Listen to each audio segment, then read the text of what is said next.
Fala aí, rapaziada, beleza? Bom, vocês já devem estar vendo, né, que o cenário hoje está um pouco diferente, né? Não tem a bandeira do Brasil, eu tô sem a farda, tô barbudo, todo despreparado aqui, né?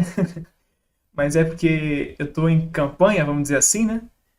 Mas mesmo assim eu trouxe o equipamento, né? Não podia deixar vocês na mão e eu vim fazer um vídeo, né? O primeiro vídeo do ano, que eu já quero começar com tudo aqui, trazer um assunto bastante disruptivo. Então eu espero que vocês gostem do vídeo, né? E vamos iniciar um ano de trabalho aí, que venham muitos vídeos bons e que tragam muitos ensinamentos, né? Antes de começar o vídeo, eu só queria comentar de novo, né, que o YouTube continua tirando alguns comentários, né? Então, presta atenção, né, se o YouTube fez isso com o seu. Mais uma vez, não é culpa minha, né, ele faz sozinho, eu não tenho nada a ver. Pelo contrário, às vezes eu abro para responder, aí eu vejo que não tem, né, mais o comentário. Eu recebo as notificações, né? Então, vejam, né, os comentários de vocês para ver se não tirou e se tirou, comenta de novo, né? E também eu vou abrir um Instagram para o canal para falar coisas mais simples, assim, trocar umas informações, ter uma aproximação maior entre nós, né? E também para colocar alguns conhecimentos extras ali junto, acho que pode ser uma coisa muito que agrega muito, né? Pode ser uma coisa muito boa. Então, procurem lá, canal Visão Estratégica. Então, por enquanto é isso, mas vamos pro vídeo de hoje. O que eu vim conversar com vocês hoje é, na verdade, assim, uma coisa um pouco mais conceitual, né? Antes de entrar na parte que vocês devem ter visto na chamada do vídeo. Mas é que, assim, muitas vezes, as coisas que mais aparecem, elas são as que menos importam, né? Principalmente no meio militar, no meio geopolítico, né? Algumas coisas assim, né? Vou explicar.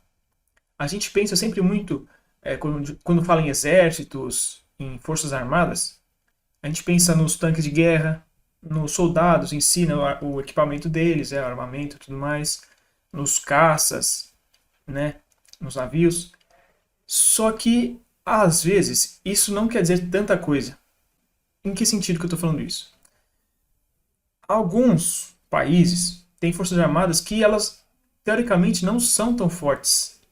Mas, assim, no fundo, elas são muito fortes, muito capazes, né? E é nesse sentido que eu vim trazer o vídeo de hoje, né? Como que tem países que, mesmo com orçamentos reduzidos, né, conseguem ter assim uma força muito grande, mesmo às vezes até aparentando que elas não têm essa força, né? É nesse sentido que eu vim trazer esse vídeo. A suprema arte da guerra é você vencer o inimigo sem lutar, né? Tentar evitar entrar em uma guerra para conseguir seus objetivos, né? Porque a guerra nada mais é do que a política exercida por outros meios, né? São sempre objetivos do país que eles não conseguiram atingir de forma política, diplomática, né? Então eles vão usar o meio da força para conseguir, né? Então, o objetivo da guerra é que ela não aconteça, na verdade, né? Então, isso eu estou falando por quê? Um dos princípios das Forças Armadas é a dissuasão. Ou seja, você convencer o seu inimigo de que não vale a pena lutar. Então, nesse sentido, vai até, vamos puxar para a parte diplomática. Um país que entende que tem uma força inferior, ele não vai entender que tem como confrontar uma força superior. Então, ele vai conceder às pressões daquele país teoricamente mais forte. Tá? Nesse sentido, as forças convencionais, vamos dizer assim, né? Aqueles exemplos que eu já dei agora há pouco, né? Os soldados, os veículos, isso faz parte, né, desse conceito, né, da dissuasão. Uma é óbvio, a questão mesmo de ter a capacidade, eles são a base, né, das forças, né? Então, por exemplo, a base do exército são os seus soldados, né? Depois, seus veículos, né, veículos blindados, etc., logísticos. Então, essa parte, claro que tem a parte operacional, que eles são a base de tudo, mas também tem a parte da dissuasão. Por quê? Vou dar um exemplo simples. Lá na Guerra do Vietnã, os soldados, antes, né, de começar propriamente o conflito, os americanos não estavam preocupados. Falaram, os caras são fazendeiros, estão descalços, só tem um peãozão lá com uma metralhadora. Então, não fazia esse medo nos soldados, né? Não fazia esse medo no americano. Por isso que é importante você saber, né? Vou mudar agora.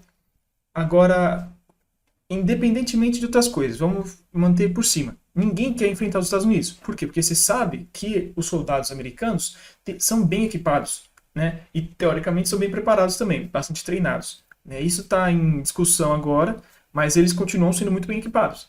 Isso já é um motivo para você não querer lutar com eles, né? A mesma coisa agora o Talibã. O Talibã, até poucos meses atrás, o pessoal falava, é um peãozão com uma metralhadora. É a mesma coisa que o vietnamita lá. Mas, agora, eles têm bastante equipamento americano que eles deixaram para trás. Então, é um motivador a mais para não querer confrontar o Talibã. Entendeu? Então, eu acho que com esses exemplos deu para esclarecer esse ponto. Só que, mesmo assim, tem países que eles não têm essa capacidade tão grande de ter uma tropa convencional bem equipada ou tão profissionalizada de uma forma geral, mas eles conseguem compensar isso com projetos, vamos dizer assim, disruptivos. Alguns países, né, como eu disse, eles estão passando. Eu tenho alguns exemplos aqui, né, como o próprio Brasil, mas a Rússia, né, que das potências é a mais pobre, né, que o orçamento dela é grande, se não me engano, o terceiro ou tá para quarto, não sei, maior orçamento militar, mas pela dimensão da Rússia e da força armada deles, o orçamento é bem reduzido, né? Mas também o Irã, né, que agora está começando a ter mais dinheiro, mas por décadas é um país meio pobre, assim, vamos dizer assim, porque as sanções econômicas, né, principalmente na última década, foram bastante grandes ali, né, estrangulando bastante os investimentos militares, mas mesmo assim o Irã conseguiu se desenvolver de uma forma que ele impõe pelo menos respeito, né, mas também medo ali por toda a região e em seus rivais, né. Eu vou tomar, por exemplo, o caso do Irã mesmo, mas existem outros países no mundo que é a mesma lógica, tá? Como eu disse, o próprio Brasil, né. O Irã, né, como já comecei a explicar, ele ficou um bom tempo sem ter condições de comprar nada externo, até por conta de sanções americanas desde a época da Revolução, né, de 79. Né? Tanto que, para quem não tem essa informação, o Irã era o país que mais empregava caças americanos ali. Eles tinham uma grande frota dos F-14, por exemplo, né, que são mais famosos, que depois do golpe, né, depois da Revolução, na verdade, ficaram lá encalhados. Por quê? Eles continuaram operando eles até pouco tempo atrás, né? Mas o que acontece? Eles tiveram que ir canibalizando de pouco em pouco, porque eles não recebiam mais manutenção, mais peças dos americanos, porque os americanos embargaram eles. E da mesma forma, eles tinham muita dificuldade de conseguir comprar equipamento no exterior por conta desse mesmo embargo, né, das sanções americanas. Eles só conseguiram mesmo em certa parte, né, dos chineses e dos russos principalmente, né, na época soviéticos. Dos chineses é uma coisa bem mais recente, tá? Mas então eles tiveram que se desenvolver muito coisas nacionais, né? Principalmente na aviação mesmo, eles tiveram que fazer muita engenharia reversa nesses aviões que eles tinham americanos, né? Os F-14 eram os mais famosos, mas eles tinham outros, tanto que eles desenvolveram um avião que é praticamente uma cópia do F-5. Então, qual que é o negócio? Eles desenvolveram uma artilharia de mísseis tão estupenda, tão desenvolvida mesmo, né? Eles desenvolveram uma coisa muito grande ali, que eles não precisam ter uma tropa tão bem equipada. Eles têm assim, um padrão bom, mas nada assim muito assim diferente do resto, né? Tá na média ali, né? Tem bons soldados, bom equipamento normal, né? Nada demais.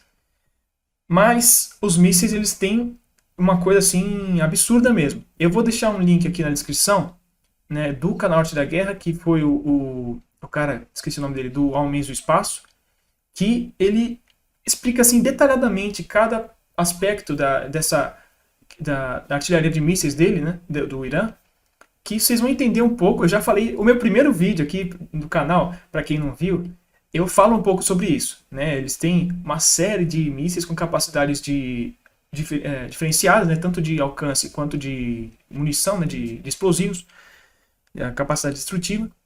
mas nesse vídeo que eu vou deixar na descrição, eles falam muito profundamente. Então, quem quiser entender um pouco mais, vai estar aqui embaixo, tá?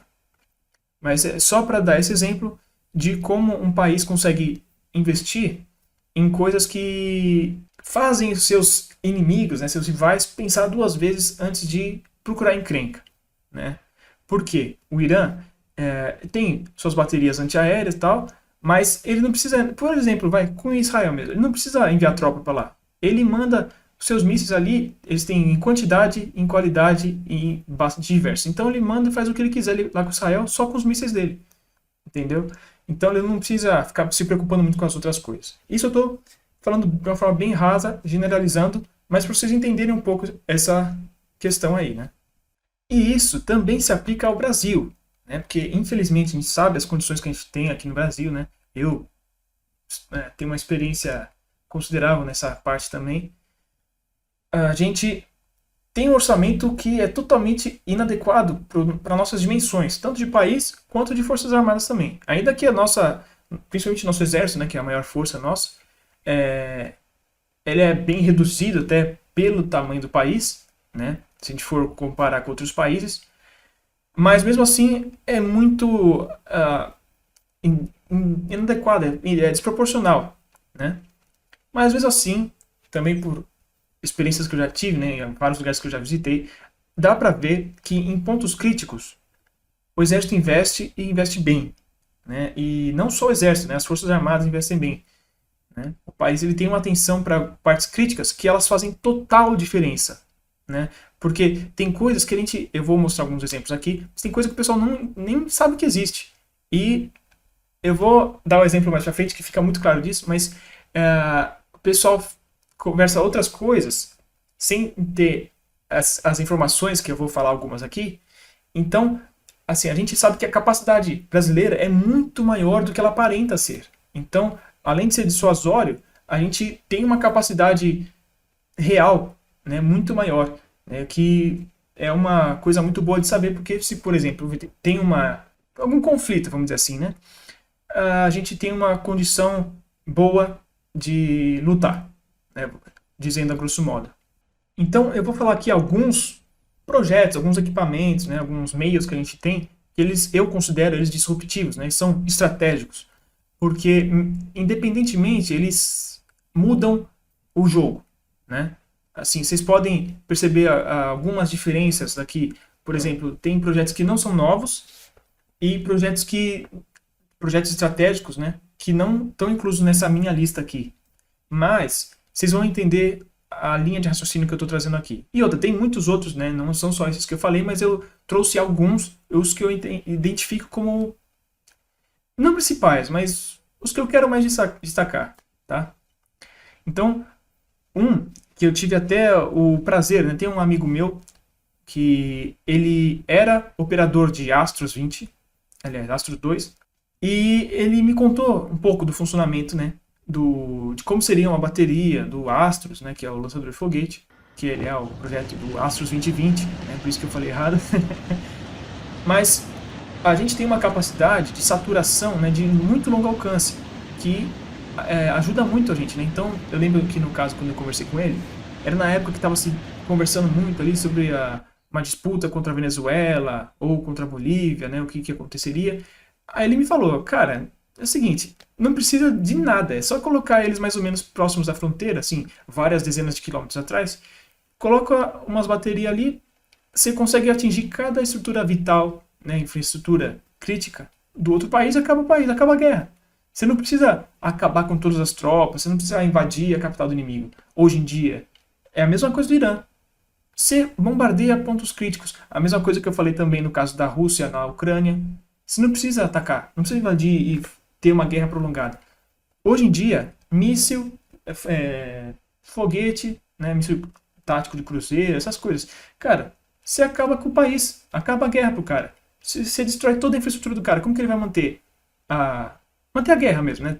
Manter a linha de suprimentos, manter as tropas, manter a comunicação entre um lugar com outro? Não tem como. Então, acaba a capacidade de guerrear, né? Então, o Astros, ele é uma coisa é uma ferramenta muito boa para o Brasil, né? Ainda mais no contexto latino, que nenhum vizinho nosso tem as capacidades nem próximas a gente, né? E o Astros, ele é um veículo tão bom que a gente exporta para muitos países, tá? Inclusive ele participou de operações reais lá.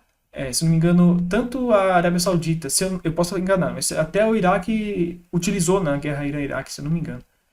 Mas é um veículo muito bom e demonstra capacidade tanto tecnológica, né, técnica, industrial também, e a capacidade ofensiva do Brasil.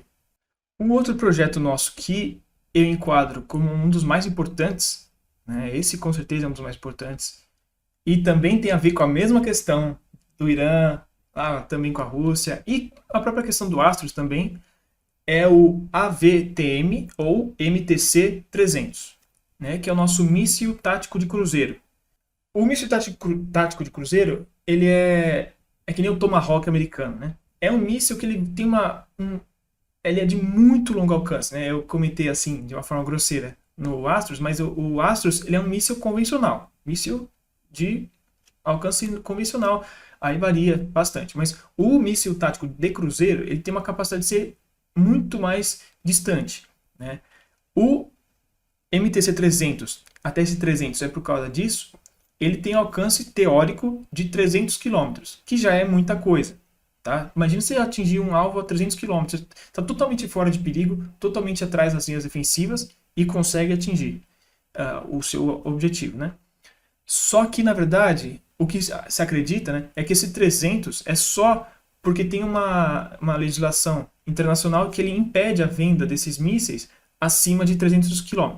Então, acredita-se que ele tem a capacidade real de atingir mais de 1.000 km de distância, o nosso, né? No caso, o que a gente for operar, porque a gente provavelmente vai poder exportar também.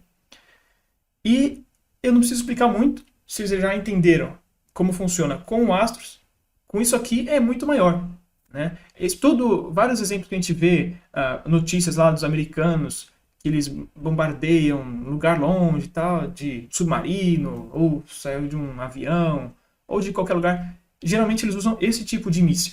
É um míssil com uma capacidade muito grande, tanto de a precisão dele, a manobrabilidade dele, o controle, né, que o pessoal tem sobre ele, é um míssil bastante inteligente, com uma grande capacidade, né? E ele geralmente, ele não é, por exemplo, um grande bombardeio que vai fazer aquele arraso, que vai cobrir uma grande área. Ele é uma coisa bem estratégica, né? Míssil tático, né? Então, ele tem uma destruição controlada, ele é bem preciso e cumpre muito bem a missão, né? Então, não são todos os países, aliás, são bem poucos que possuem equipamento desse tipo. E o Brasil está desenvolvendo dele, está muito próximo de concluir. E a gente vai conseguir lançar de navio, de avião e de terra também. Então, a gente está muito bem nesse sentido. E a outra parte que eu queria falar do Exército é o CISFRON, né? Todo um sistema, né, na verdade, de monitoramento, principalmente, né, da fronteira, porque, vamos pensar, o Brasil, que são 16.886 quilômetros de extensão, área, né? Então, é uma área muito grande, você não tem como ficar monitorando só com avião, só com drone, só de uma forma. Você precisa fazer uma série de sistemas integrados para conseguir conectar todas essas informações de cada lugar do Brasil, que é muito grande, não tem como, né? Isso tem até a ver com a parte da Força Aérea também, da Marinha, porque tem a Amazônia Azul. Mas o Exército é responsável por cobrir a parte terrestre, né? Então, o CISFRON é um conjunto integrado, né, como eu falei, de recursos tecnológicos, como, por exemplo, o sistema de vigilância e monitoramento, tecnologia da informação, guerra eletrônica e inteligência, né? Então, vocês entendem que é todo um sistema, não é um aparelho, não é só o radar, porque o pessoal, eu mesmo, quando comecei a aprender, achava que o CISFRON era o radar, né, que é o Saber 200 ou 300, agora esqueci. Ele é um componente, né? O CISFRON é uma série de meios, né, que trabalham conjuntamente para fazer esse monitoramento. E isso é extremamente importante para a gente ter a consciência situacional por todo o território brasileiro. É uma coisa assim bastante forte isso aqui, na verdade. Agora, indo para a Marinha, a gente até tem alguns projetos, né, alguns programas bons, né, como, por exemplo, o próprio programa do Tamandaré. que é muito importante, extremamente importante, mas ele não é disruptivo. Por quê? É para uma embarcação convencional, né? Vai ser uma embarcação muito boa, bastante moderna, com bastante equipamento bom, mas não é disruptivo. O que é disruptivo mesmo é o nosso programa do submarino nuclear. Eu não vou explicar muito, porque eu já fiz um vídeo falando sobre ele, eu vou deixar aí embaixo também, e deve estar aqui em cima. Então, quem quiser saber um pouco mais, depois olha o vídeo lá. Tá? Mas esse sim é um projeto, né, disruptivo, porque ele muda completamente o jogo. Né? O Brasil ou qualquer país que começa a ter um submarino nuclear, ele muda de patamar. Mas até por isso está tendo toda essa discussão, toda essa intriga sobre os submarinos australianos, né, que os Estados Unidos e a Inglaterra vão proporcionar para eles. O que é uma coisa bem inusitada. Mas tudo isso eu estou falando naquele vídeo lá. Então, quem quiser saber um pouco mais, dá uma olhadinha. Um outro ponto que eu acho muito importante é o nosso NAI Atlântico, né, o navio aeródromo, que não é um porta-aviões, é um porta-helicópteros, mas é na verdade um navio multipropósito, né, porque ele também tem uma série de funções, como por exemplo o apoio transporte de tropas anfíbias, né, então uma série de atividades ele consegue fazer. Mas ele é muito importante porque não simplesmente pela capacidade ofensiva dele, né, com todos os meios aéreos dele e o transporte também das tropas, mas também a capacidade de projetar muito adiante, né, muito além da costa, as nossas defesas e também a capacidade de cobrir a área, né, cobrir uma grande zona do mar, né, uma grande área marítima, muito além do que seria se a gente só operasse a partir da costa.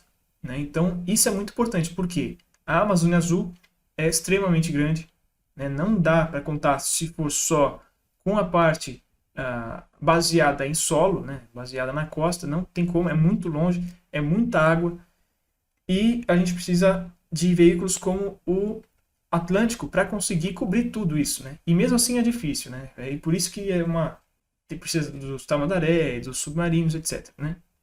Mas eu acho que o Atlântico é extremamente importante, até porque determinadas circunstâncias, ele é a nossa projeção de poder, né? E o outro ponto da Marinha é o sistema de gerenciamento da Amazônia Azul, né?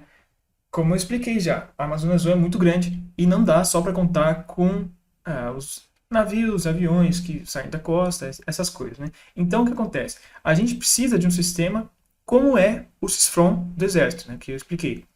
A gente tem isso também com a Marinha.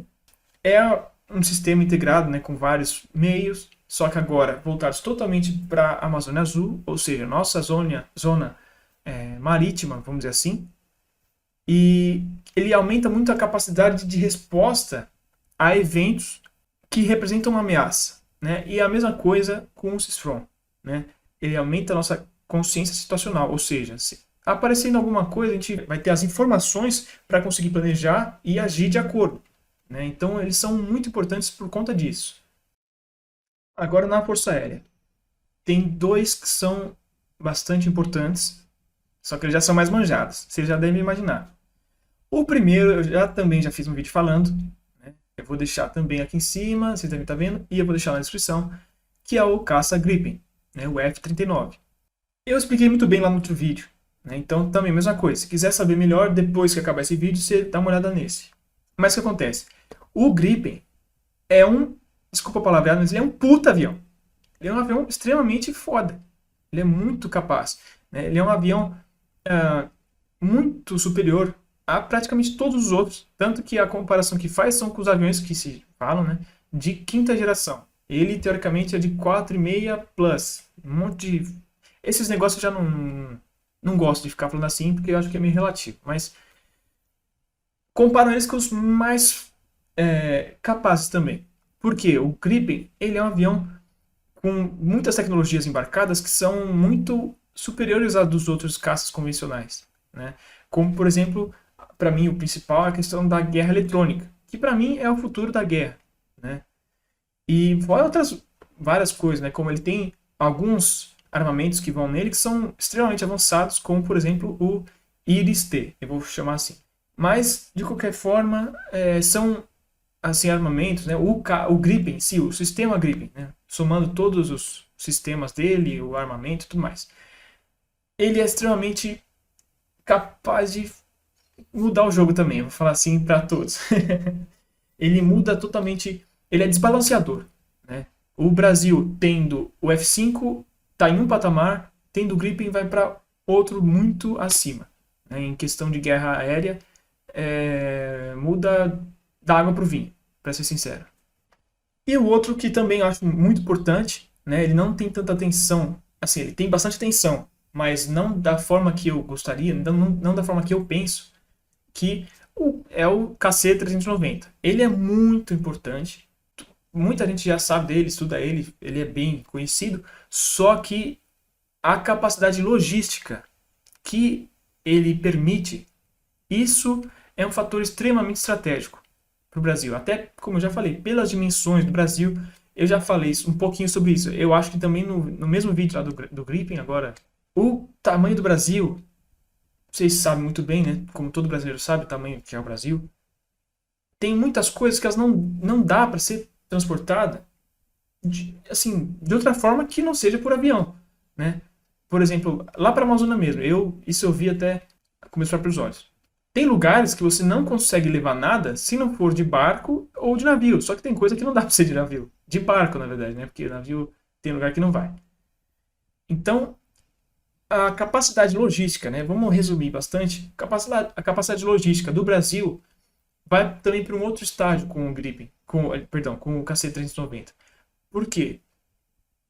O KC-390, ele é diferente de alguns outros cargueiros, como o Hércules também, que é bem difundido no mundo e tal, mas ele já está mais obsoleto e ele não consegue operar em qualquer lugar. O KC-390 consegue. Ele foi feito especialmente para isso, né? E ele é fantástico, né? Aí quem tiver curiosidade também tem muita coisa na internet falando. Então, esse é um ponto extremamente estratégico também que o pessoal não pensa o quão importante isso é, entendeu? E agora sim, a cereja do bolo, as duas cerejas eu deixei pro final. Por que acontece?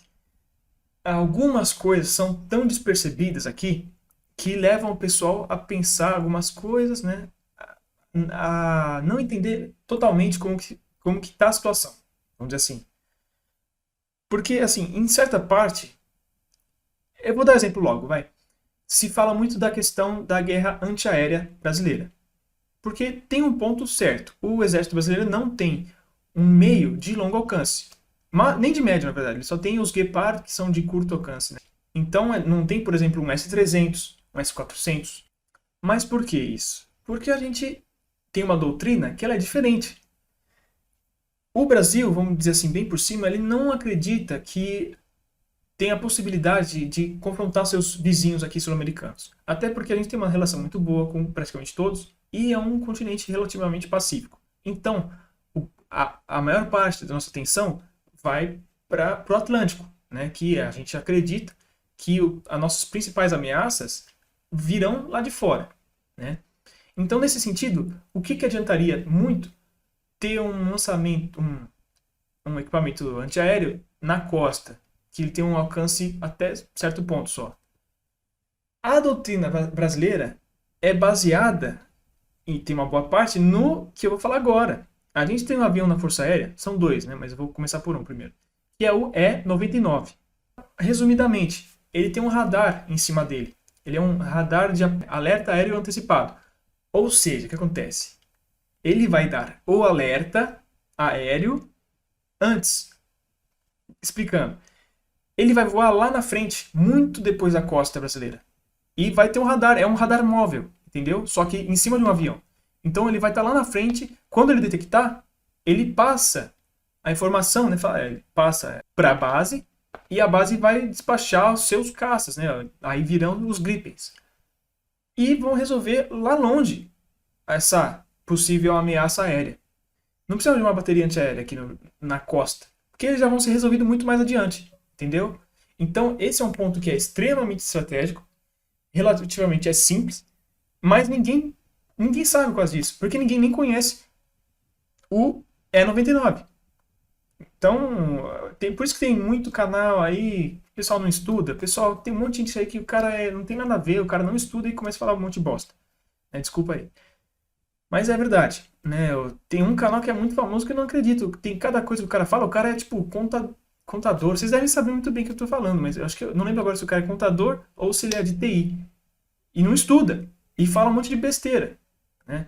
E, tipo essa, que a gente tem uma defesa antiaérea incapaz. Só que, mano, a gente tem uma defesa antiaérea. Ela só não é do exército, entendeu? A nossa doutrina é outra. E junto com o E99, tem um outro que é ainda mais difícil de conhecer, que eu realmente não lembrava dele, eu não tinha, nem sabia o nome, mas chama R99, que ele é muito mais secretivo, porque também tem a ver com inteligência. Ele é uma aeronave, é o mesmo chassi, baseado na mesma aeronave, né, que é o avião da Embraer, é a mesma aeronave, só que mudou. Ele, em vez de ser um radar antiaéreo, aliás, um radar aéreo, ele é voltado para baixo, ou seja, ele é um avião de reconhecimento, né, que ele faz toda a varredura do chão, né, então ele tem um sensor, né, que fica lá em cima, que ele consegue captar em relevo a superfície terrestre, né, pode ser também no mar. E esse é um avião que é extremamente importante, né, são poucos, também praticamente são as potências, né, os países com grandes forças armadas que têm esses aviões, que tem essa capacidade, né? Tanto que é uma coisa tão interessante que em 2003, né, o Peru, ele pediu ajuda para o Brasil, que teve um caso lá, né, com o Sendero Luminoso, que eles ficam, é praticamente uma Farc, só que do Peru, e eles pediram ajuda para o Brasil para empregar um desses aviões, né, que a FAB foi lá, e ficou dando apoio, né, para as forças terrestres peruanas resolverem esse caso aí. Então, dá para vocês entenderem como é uma coisa disruptiva. Assim, o Peru tem essa informação e tem que pedir ajuda para o Brasil. Sabe, eu não preciso ficar explicando muito. Acho que vocês entenderam a questão, né? Então, o Brasil tem essas capacidades que pouca gente sabe. Então, o Brasil é muito mais capaz de algumas coisas do que a gente imagina, né? E isso até é triste algumas vezes, porque, por exemplo, eu tenho amigos que foram militares e alguns saíram, assim, desiludidos, porque realmente a situação para a tropa normal tá muito ruim, né? Agora deu uma melhoradinha um pouco. Eu tenho alguns amigos militares ainda, alguns mais antigos, outros mais modernos, né? Mas realmente a situação não estava boa, né? E agora vem melhorando, mas sem ser para a tropa convencional, em pontos críticos, a gente está muito bem. E são esses que realmente importam, que são os que realmente mudam o jogo, né, da guerra. Eles são desbalanceadores, né? Esses são realmente os setores disruptivos, né? Tem um ou outro ainda que eu não falei, mas eu só estou dando um exemplo, né, de como a gente tem uma capacidade muito maior do que a gente imagina. Por isso que tem muitos países lá fora que respeitam mais a gente do que a gente respeita a gente mesmo. Mas eu já falei bastante, achei que ia ficar um pouco mais curto, pra variar, né? Quase todo vídeo é a mesma história. Desculpa, gente, eu tento falar menos, mas é muita informação e eu quero passar as informações para vocês, né? Eu tento reduzir, mas não dá. Eu falo, pô, eu vou cortar isso aqui? É difícil, gente. Não é fácil. Vocês acham que é só ligar a câmera aqui e falar um monte? Não é fácil. Mas, de qualquer forma, eu espero que essas informações que eu trouxe despertem esse entendimento, né? Das capacidades brasileiras, né? Que a gente tem que ter um pouco de noção também, até para ter esperança, né? E não é só torcer por gostar. Tem que saber também pelo que você está torcendo, né? Tem que ser torcida, tem que ser com uma coisa analítica, não tem que ser só emoção, sabe? Então, é uma coisa que a gente tem que saber, né? E falar por aí mesmo. Nós brasileiros temos que saber quais são as nossas capacidades, quais são as nossas forças mesmo. E saber também quais são as nossas ameaças, nossas fraquezas, né? Então, é extremamente importante que você entenda e passe adiante esses conhecimentos, né? Por isso eu peço que, se você gosta desses assuntos, se você é interessado por história militar, geopolítica, relações internacionais, se inscreve no canal se você ainda não for inscrito, né? Deixa o sininho para não perder nenhum vídeo. Se você gostou, deixa o like que ajuda bastante o canal, né, para o YouTube saber que foi um conteúdo relevante. Deixa aqui embaixo suas críticas, suas sugestões, informações extras que eu não soube, que eu não falei, né, coisas que você queira acrescentar. E o mais importante de tudo é compartilhar. Né? O mais importante é compartilhar esses vídeos porque você vai estar passando para frente os conhecimentos que eu venho trazer, né? Que para mim é o mais importante. Né? Não estou ganhando um tostão aqui, eu quero realmente ajudar nossa sociedade, nosso país a avançar. Né? E não é uma coisa minha que eu sou grande. Não, acho que cada um tem que fazer a sua parte. Você sabendo um pouquinho, você tem que passar adiante. Né? E o meu mérito é que eu estudo bastante. Né? Eu posso aparentar ser jovem, mas já tenho muito tempo de estudo. E é esse estudo que eu quero passar adiante para vocês. Então, se você gostou, deixa o like, compartilha, que você vai estar me ajudando bastante. Então, mais uma vez, espero que vocês tenham gostado. Obrigado por terem assistido até aqui. E até o próximo vídeo, gente.